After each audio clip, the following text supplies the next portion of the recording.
សួស្តីបងប្អូនអរគ្នាថ្ងៃនេះខ្ញុំនឹងធ្វើការចាប់ខ្យងបឺ5គីឡូជូនភ្ញៀវនៅភ្នំពេញហើយខ្យងបឺនេះដែរគឺជាខ្យងដែលកសិករភូមិរទ្ធីមួយគាត់ចិញ្ចឹមឥឡូវនេះយើងធ្វើការចាប់5គីឡូដាក់ឲ្យភ្ញៀវនៅភ្នំពេញដែលគាត់កំង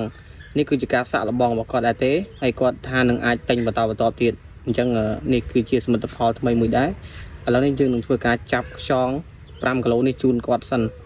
ដើម្បីដាក់ឲ្យគាត់មើលថាបើស្អាតល្អអីចឹងទៅគាត់នឹងធ្វើការយកបន្ថែមទៀតចង់បញ្ជាក់បងប្អូនថាខ្ញុំជួយចាប់គាត់ទេខ្ញុំអត់មានចំបានចំខ្យងឬក៏អីទេ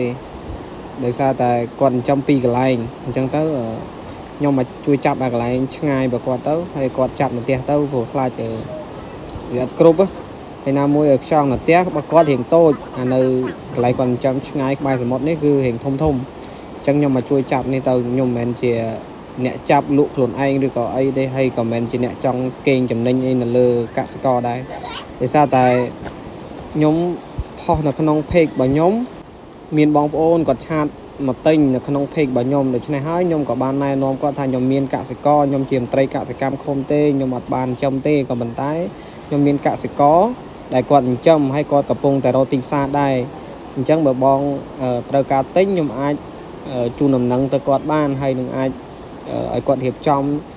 លក់ឲ្យបងអីចឹងទៅហើយក៏និយាយតម្លៃគ្នាទៅឲ្យគាត់និយាយមួយជាមួយកសិករដោយផ្ទាល់ពាក់ព័ន្ធមួយតម្លៃពាក់ព័ន្ធជាមួយនឹងសេវាដឹកសេវាអីចឹងទៅ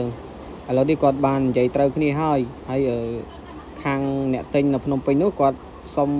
សាកល្បង5គីឡូសិនកាលណាបើគាត់យក5គីឡូនេះបានគាត់នឹងយកបន្ថែមទៀតអញ្ចឹងខ្ញុំក្នុងនាមជាមន្ត្រីកសិកម្មឃុំខ្ញុំបានជួយសម្របសម្រួលប៉ុណ្នេះគឺខ្ញុំសប្បាយចិត្តណាស់ព្រោះខ្ញុំចង់ឲ្យកសិកររបស់យើងយកផលដែលទទួលបានហ្នឹងទៅចេញជាប្រាក់ចំណូលឲ្យគាត់បង្កើតនៅមុខរបរថ្មីទៀតហើយនៅក្នុងការដឹកជួយចាប់ជួយអីនេះអត់មានបានយកចំណេញអីពីកសិករទេគឺ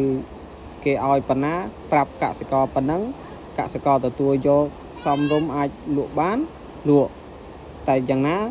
ក៏ជួយសម្របសម្រួលដែរឲ្យអ្នកលក់ចុះបន្តិចអ្នកទិញឡើងបន្តិចអីចឹងធ្វើម៉េចឲ្យត្រូវគ្នាឥឡូវនេះយើងចាប់បានប៉ុណ្ណឹងហើយគឺថ្លឹងគីឡូគឺគ្រប់ហើយអញ្ចឹងមានតែជួយរៀបចំគាត់ផ្ញើជូនទៅភ្នំពេញឲ្យគាត់បានសាក់លបងសិនថាបើសិនជាត្រូវយើងអាចលក់បន្តទៀត